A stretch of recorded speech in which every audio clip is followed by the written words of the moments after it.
All right, so here we are joining Game 2 of the Adrian Sullivan Shane Severs match.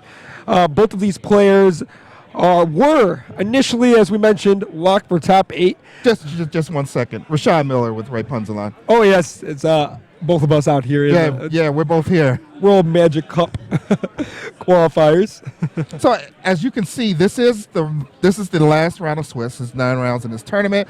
And these players have pretty good records for it being round 9 and there being Magic the Gathering being played. Yeah, and it was a kind of weird situation. So Adrian, more or less, he's a lock for top 8, and he's basically have an opportunity to eliminate Shane from the top 8.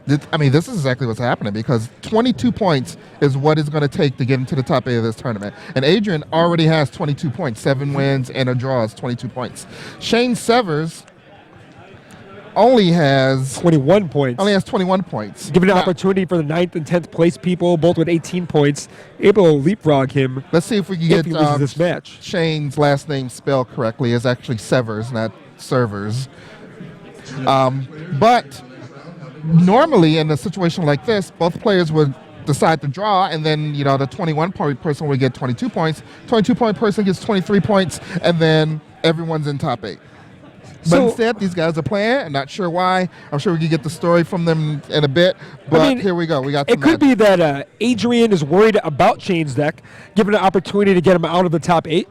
It is possible. Yeah, I mean, because Shane is playing the Bat Hexproof / Bat Enchantments deck, as you can see with the Invisible Stalker, one of the staples of being unblockable and hexproof.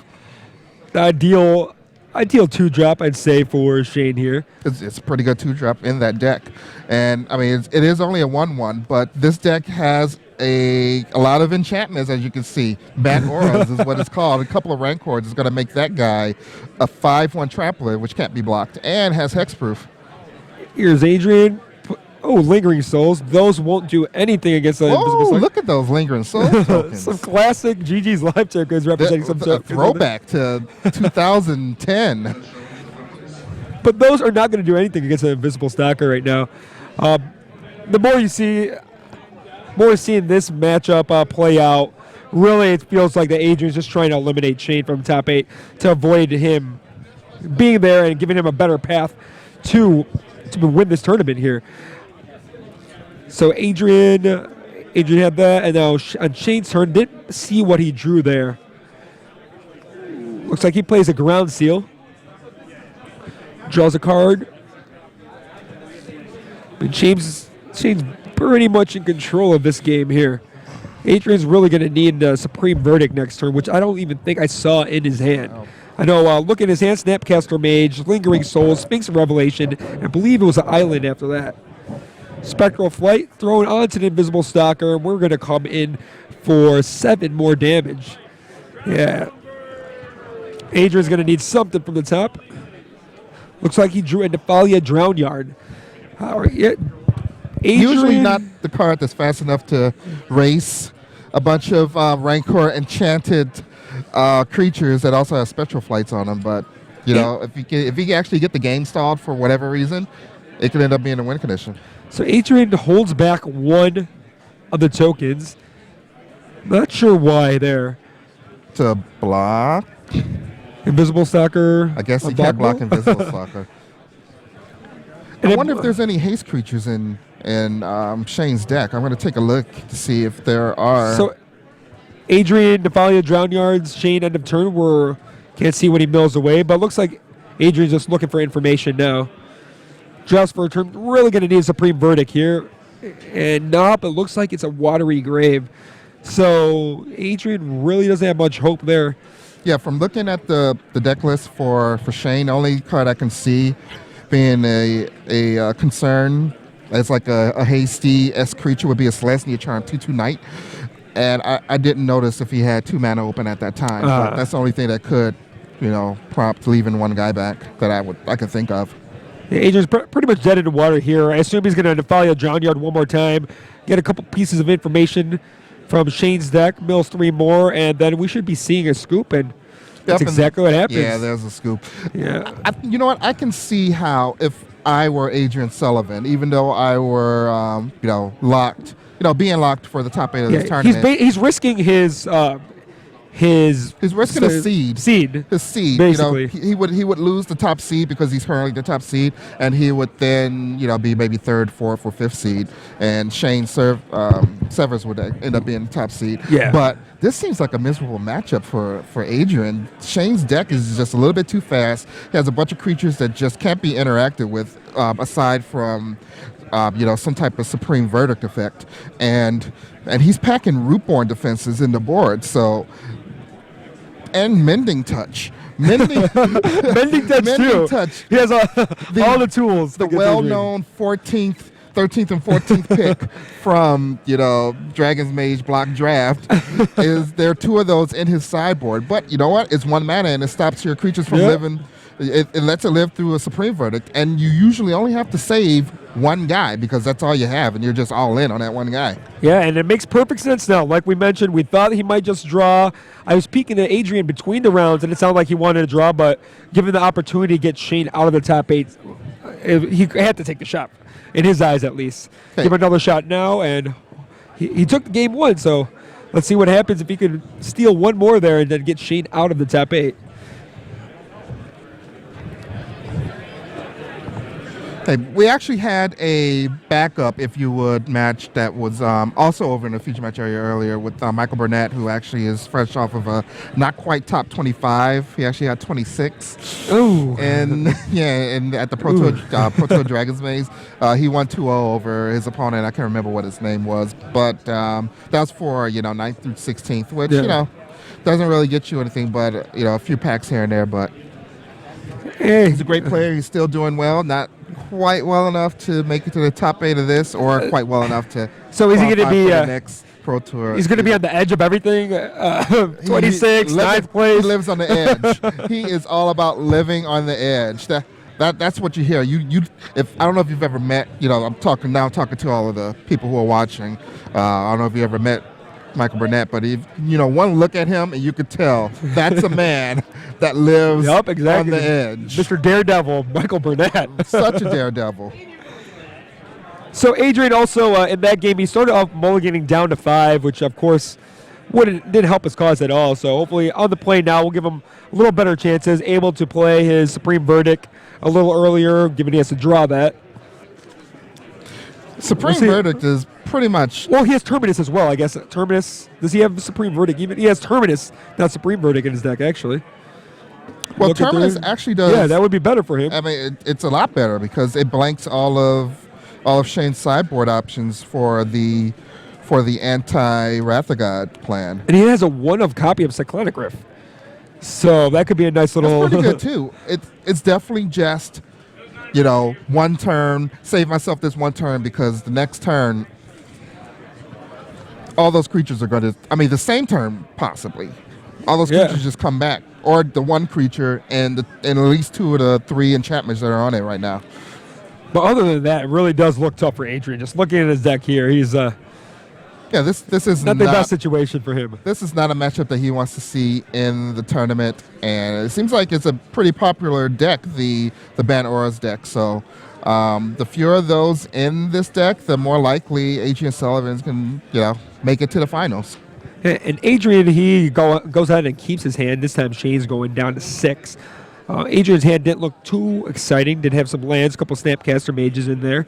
I didn't catch the rest of it.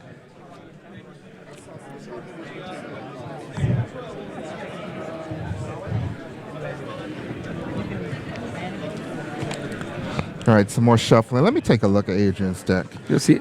I was talking with some people prior to this event, and I was also watching some streams, not necessarily people practicing, but I was watching DZYL's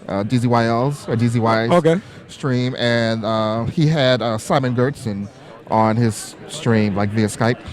And he was, because they have a WMCQ also going on today. All right. It might be done because they're a few hours ahead of us, and he was contemplating, because he doesn't do a lot of testing for standard. He was trying to figure out exactly what he was going to play, and he was pretty much against playing anything with Sphinx's Revelations. He just felt that Sphinx's Revelations decks are not playable anymore because of super fast decks like Naya Blitz, this Bant Aura's deck, and just even the Burial Rites is fairly quick too. Yeah, those decks are really fast, and the existence of Voice of Resurgence just makes your removal not as good anymore. A Voice of Resurgence and an Experiment one,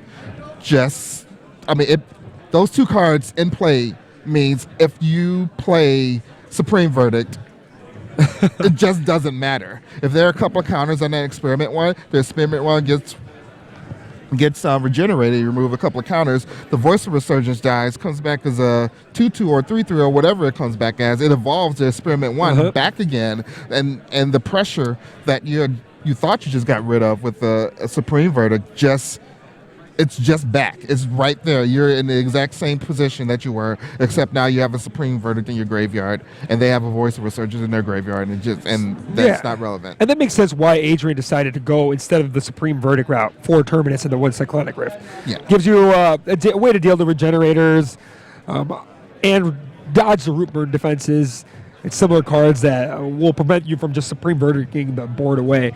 So it makes sense why Adrian's not playing any copies of those. But the problem with Terminus is it's very slow. If you don't draw it, Miracle Off. If you don't Miracle Off, it's very slow. 6 mana is not cheap, ladies and gentlemen, especially when you're being attacked for up to 7 to 10 damage on turn 3, 2 or 3. Naya Blitz can come out and hit you for 7 on turn 2. They can play a guy, they play a champion of the parish, and then you play your tapped Hallowed Fountain, and then they just attack you for 7 out of nowhere until you're tapped Hallowed Fountain. That's not a good feeling.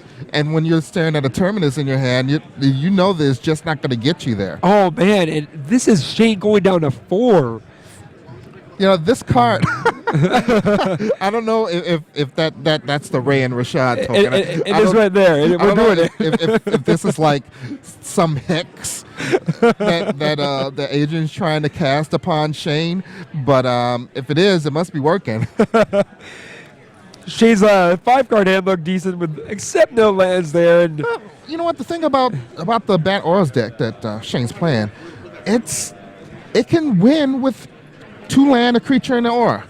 That's 4 cards. You go land, Invisible Stalker, or whatever. Yeah, land, Invisible Stalker, Rancor. Put a Rancor on it. And then you're attacking for 4. You probably, you go through some drawing steps, you draw some land, but every spell that you draw is probably going to be castable if you have 2 land. There's a couple of 3 casting costs and auras in the deck, and, there's Geist of Saint Trap and things like that. But the majority of the deck costs 2 mana and below. And packs quite a punch for those 2 mana. All right, so let's see. Whoa, I do this too. You just draw to 4 and you just auto keep because you're never going to go to 3, right? So we got Breeding Pool. I like it by Shane. But Shane's actually looked decent. I think he might have a turn 2 Voice of Resurgence to play. Runechanter's Pike for Adrian there. Runechanter's Pike. That's another blast from the past. Not as quite as old as, Rashad token. But, it's been a while since... Armor drawn, and there's Voice of Resurgence, so... Not only does Shane mulligan at 4 and put a creature on the board, he has a threat on the board. He has a threat that blanks Adrian's first removal spell. Unless it's a detention sphere. There you go. Almost that right away. It almost blanks Adrian's first removal spell. I forgot about the tension sphere. So now this isn't looking good for Shane at all. Looking pretty great for Adrian. I believe Adrian has a sword he's going to slam down right here. And prepping his tokens already. And there's a token for Soren. Get a little ahead of yourself. So we got Soren, Lord of Innistrad. And negate. See, that's what happens when you jump the gun and you put. He got too excited. Yeah, you put the token in play before you even resolve the sword. He's you don't know how can she possibly ever counter that, right? Yeah, you mulligan to 4. No way. There's no way you have a counter spell. And now Invisible Stalker, he could throw it. Armor there. And Ethereal Armor. Now, unfortunately, he doesn't get the bonus from that detention sphere because Adrian Sullivan controls it. Yep. But that would have been pretty sweet if it does. It's like enchantments in play. And there's a Sphinx's Revelations for 2. Yep, Adrian now playing around the negate, and he's wondering what's going on here. Shane's mulligan down to 4, and Adrian doesn't have any action right now. Yeah, and there's an invisible stalker. It's just a 2/2 invisible stalker, but it might be getting bigger. That's That is sealed. a ground seal, which is going to draw him a card. It's going to make Ethereal Armor give +2/+2 instead of +1/+1. So that's going to be attack for 3. And That's make gonna Rune send Adrian Chanter's down. Pike look like nothing. Well, Rune Chanter's Pike just cares about Oh, how yeah, many how many cards are in are- it, how many instances of sorceries. But I don't know what type of It's true. Yeah. interactions Adrian has with his graveyard. Oh, there's a Terminus. And there, for 6 mana. Now you can tell that this is not the ideal situation for Shane, because usually when 6 mana is cast for a Terminus, that player is at a lot lower life total than 19. And Shane just coming back now with Geist Saint Trap off the top of the deck. Let's see, does Adrian have anything to follow up with? I don't. Adrian has plenty of time. That guy's the same trapped. It's a 3-turn clock. Attack, attack, attack. But Shane throws another enchantment there. is that a Ben Schwartz token? Adrian Sullivan has just collected them all. He has them all. He's just missing maybe some of the That was a limited run. It was. The Adrian Schwartz token. the Ben Swords token. Adrian Swords. the Ben Schwartz token. The Adrian Schwartz token. That's a special card that you get for donating $10,000. So we'll make it to our favorite charity. Spectral Flight and Syncopates for 2. It was going to get a little scary there. And Shane's 4-card hand has been pretty nice. It's a pretty impressive 4-card hand. Although all of his actions come off the top of his deck, and Adrian had plenty of time to be able to use the alternate casting cost, quote unquote, of Terminus, which is white, and 4, because no one wants to pay that much for a Terminus. Snapcaster Mage targeting Syncopate. Doesn't play it.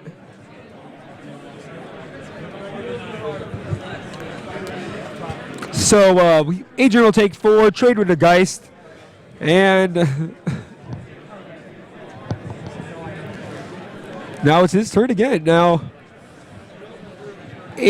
so Shane's been drawing off the top like you were mentioning, but Shane's deck has such light land count, so it's not too surprising that everything off the top is going to be awesome. Yeah, this is one of those decks where it gets to 2 or 3. Well, it gets to 3 land, and it just doesn't want to draw another land, and that's exactly what we're seeing here. Snapcaster Luckily, Mage. It could be targeting Sphinx Revelation, probably. Oh no. Oh, Snapcaster Mage targeting nothing. This is just a ambush viper. That's what this is. This is an ambush viper because we want to see Adrian's in a prime position. He's in a pretty good position right now. Although we just got a Geist Saint Trap hit the board, but he needs to end this game fast. No, he's gonna mill himself. Well, Miller himself is going to increase the clock as a Cyclonic Rift hits the graveyard. And what does Adrian have here? Looks like he drew an island. I couldn't really see it that well. So Adrian will mill himself first, see what he does to decide if it should be better to attack or sit back. Well, milling himself is going to give him, possibly 1 more damage. So the Spectral Flight is removed from it's removed from Syncopate. because of Syncopate, yeah. So it looks like Judge is clarifying that right now, so they'll straighten that out before Adrian decides his next move. All right, and now Adrian goes with the Drowned Yard play, see if he can increase his Snapcaster Mage anymore. And he gets Soar and Dissipate and Land, so he gets +1 in the power due to the chant. Old school dissipates. Yeah, yep, the Mirage one, is it? So we're looking at that 1, 2, 3, 4. I think he flashed a 5, so 5? I think that's +5. And Adrian will play some defense instead. It looks like his hand is almost ready to give him the. Well, this is just challenging the Geist of Saint Trap to actually attack because of the first strike that the Pike gives. It doesn't even matter how many cards are in Adrian's graveyard or sorceries and instants. Just being the first striker. Yeah, just being a 2/1 first striker should be enough to block the Geist of Saint Trap and kill it, which will discourage Shane from attacking. But the top of Shane's deck has been really nice to him, so he's probably going to get an enchantment right here. Adrian could have been thinking too, like if Shane plays a Spectral Flight, Is it better I just jam with my Snapcaster Mage now? 'Cause I'm kind of stuck. Yeah, Spectral Flight is probably the only aura that will stop the Snapcaster Mage from just, being a wall. Everything else, even Unflinching Courage, the +2/+2 and Trample is going to be enough to make it big enough. First Strike is just going to trump that. But it looks like Shane must have drew a very interactive card because he is thinking about it. I would think that it's either a creature or it's an aura or a land. And did you name every card in his deck? I think it is Spectral Flight. And the one card we said that would be perfect for him. He peels it off the How top. many Spectral Flights are in his deck? Oh, let's see. Spectral Flight. We have 4 Spectral Flights so here. there are 4 Spectral Flights. So, Oh, and Ethereal Armor. If you guys are forgetting, this is a mulligan to 4 by Shane. It doesn't look like a mulligan to 4 because there's a lot of permanents on the board, but Shane is definitely threatening to win this game with just 4 cards that he kept without looking at. And oh my gosh, and Adrian, and this is why Adrian is scared of this deck in the top. His hand right now contains is just an island. We're looking at Snapcaster Mage. He can't mill enough cards to make Snapcaster Mage help him win the game. He's going to mill himself because he really doesn't have any other options. Milling his opponent is not going to do the job. And there you go. Pretty good. That Lingering Souls, that was perfect.